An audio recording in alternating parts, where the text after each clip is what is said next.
Welcome back to my daily vlog where I take you inside of my life while I document myself juggling family, fitness, and navigating the future of work as an investor and an entrepreneur. Inside this episode, have you ever heard that saying from Mike Tyson? Everybody has a plan until they get punched in the face.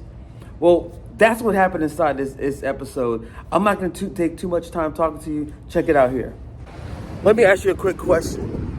Do you have momentum? Think about like what's in front of you. Think about the work that's in front of you right now. Do you have momentum or are you stuck? Now, I've been in both places. I've been in places where I've been stuck for extended periods of time, not just like a week stuck or 2 weeks stuck. We're talking about months at a time. And sometimes that's, not just in entrepreneurship, but in life in general. Well, you just don't see a light at the end of the tunnel. But then there's times when I have momentum. Like right now, I have momentum. That's the journey that I'm capturing right now. So when momentum came around this time around, I told myself, I'm going to capture it. Because you don't know when momentum is going to come around again. When that wind of momentum hits you, you got to capture it. So you don't necessarily have to, record it like I'm doing it. But I respect momentum. I respect it so much that I wanted to open up my iPhone and say, hey, momentum, I see you. I want other people to see you. And I want other people that are stuck to get unstuck to create momentum. And that's what this is. That's a part of what this is about. Is I was stuck for a long period of time. And when that wind of momentum came back, it's just my way of showing my respect to this momentum.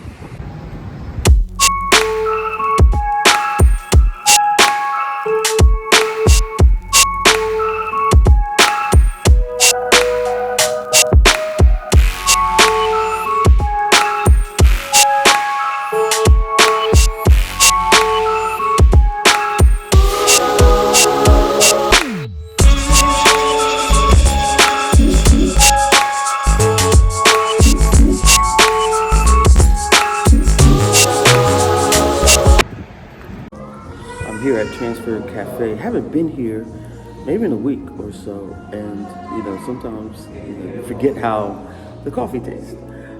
It's amazing how our taste buds work. So I'm here. I think the hours are shortened a little bit, so I'm here till about 11, about a half hour. I'll be here, and then I'm shooting back up to the office. It's amazing what you can learn through the eyes of an 18-year-old. And how the world is, how they're experiencing the world right now. And I had a conversation with a young man here who works at the co-working space that I'm at, and just hearing him he's graduating from high school, has his head on his shoulders, way ahead of most 18-year-olds. Going to virtual school, has a job already, just graduated. So he's definitely ahead of the game, but him being concerned about the future and him being concerned on how is he going to, buy a house? How is he going to do all these things when the economy and everything is the way it is? And, I shared some words with him, and, he shared some words with me. I have a mutual mentorship. That's what I call it, where just because I'm older doesn't mean, I'm the one that's giving him, words of wisdom.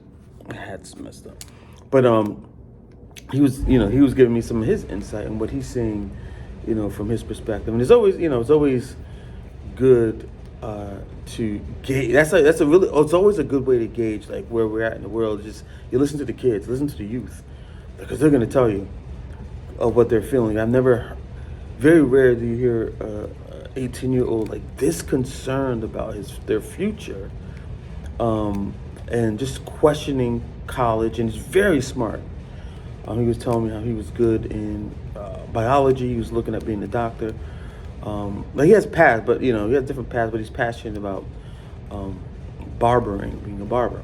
And we were just talking about that. But it's these kids, they're experiencing the world different than what we did, but it's always good to connect with that because it also informs me from a business perspective on like when I'm looking at hiring and recruiting talent and like designing incentives for them because there's a lot of complaints where people say, oh, kids don't want to work, but I don't think that's the case. I think the incentives are wrong. It's not that the kids don't want to work, it's that the incentives have changed and we haven't the institutions haven't changed the incentive structures for them to be incentivized to work. So it's not that, it's easy to try to blame the kids for not wanting to work or blame people for not wanting to work. You got to look at what incentives are driving people. And if someone's offering a better incentive, like,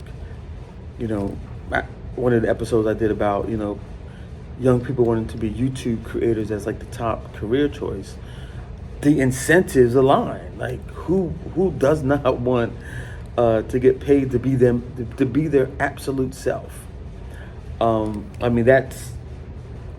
That's the option. I'm all about pairing, YouTube with whatever your profession is. I think you can exponentially grow your craft, exponentially grow your career.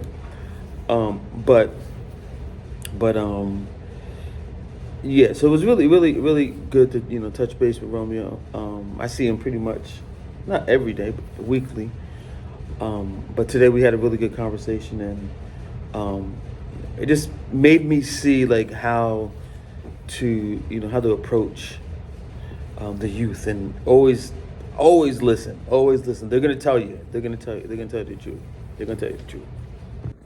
So one of the capital partners that we're working with pulled some of the planned capital over the next month. I kind of saw it coming, but we just got the word right now. Kind of saw it coming, but it's here now, and now you can either choose to go into crisis mode or solution mode, or get creative. And it's tough because your first instinct is you want to go, push the crisis button and just try to solve the problem that way. Or you can pause and allow creativity to get creative solutions. Because sometimes having too much capital or having capital, it doesn't create the constraints that breed creativity for creative problem solving. And with a lot of capital, sometimes you feel like you want to just throw money at the problem and that it's just going to solve it. And that's not always the case. So, yeah, so that's the word. So going into the weekend with that news. So it's time to get creative.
When dealing with a crisis situation, the first thing I do, is try to get as much clarity as possible. So that means going and looking at all of my records, looking at the financials, looking at every piece of data, information that I can get, and get as clear as possible on, what's happening, historical data, and all those things. Because what that does is it helps with um, creativity. So once I was able to get some clarity around like the situation, kind of measuring the severity of what does it mean when when that capital partner backs out, and there was planned capital um, for the next few months, but that's not there anymore. So you have to figure out like what that clarity, kind of what's the runway, what does your runway look like, and then the next thing is creative. You get creative solutions. So that makes me look at you want to call this person, kind of like communicate.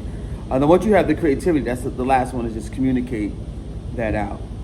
I know it's a bunch of C's, but that's kind of how I process it. And the more I've been through the situation, the more like you build a muscle for it, where it's like, okay, I see this situation, so I just want to just share it with you so I can slow it down for you. I've been through this so many times that you begin to develop a process around it, and you don't get shook, which I've done before. I've gotten shook because of a crisis situation, not being able to see my way through.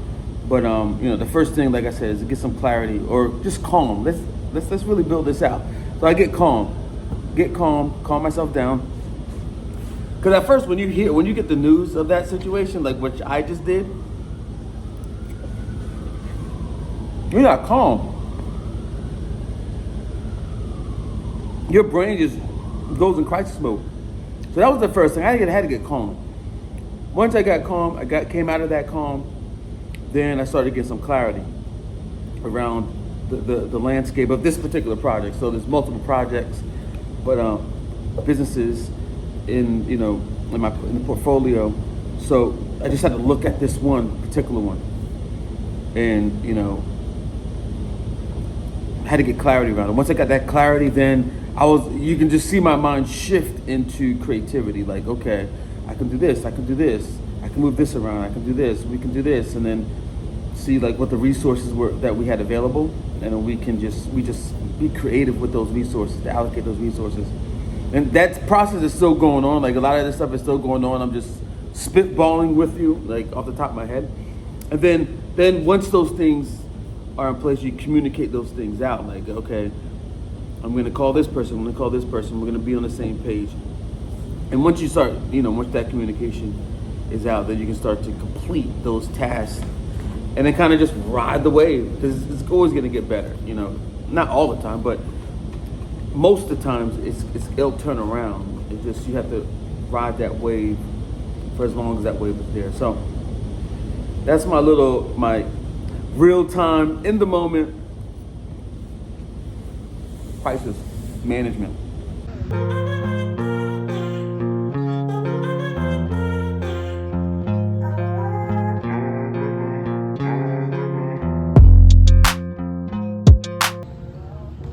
One thing I failed to mention during the crisis management period, it's not as easy as I made it sound. In most cases, it's going to be painful.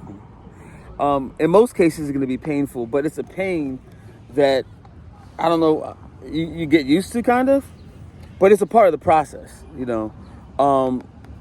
So I just want to leave that out there, is the fact that it's not as easy as I made it sound last time. It's definitely painful going through that process, and it's not as formulaic as it may have sound also. It's painful. Pieces of it is painful, like things that and when I say painful, I'm saying like mentally painful, because it's rigorous. It's a rigorous thing, and it takes you a little bit off course of your normal routines, but you got to put it out. You got to continue to put the steps in place and just continue to chip away at it until it's resolved. So I just wanted to leave you with that. So it's time to pack up for the day. Thank you so much for following me on my journey today. Today started off with a lot of momentum. Got a chance to talk to this 18-year-old kid today. Really sharp young man. And I was definitely invigorated and energized in the first half of my day. And as you saw, I got hit with a curveball. Went into crisis management, and tried to go through it creatively. So I really appreciate you taking the time to be on this journey with me today. If there's anything that resonated with you in the video, please definitely looking to speak to you through the comments or my email. That's all in the description. I'm out. Have a good one.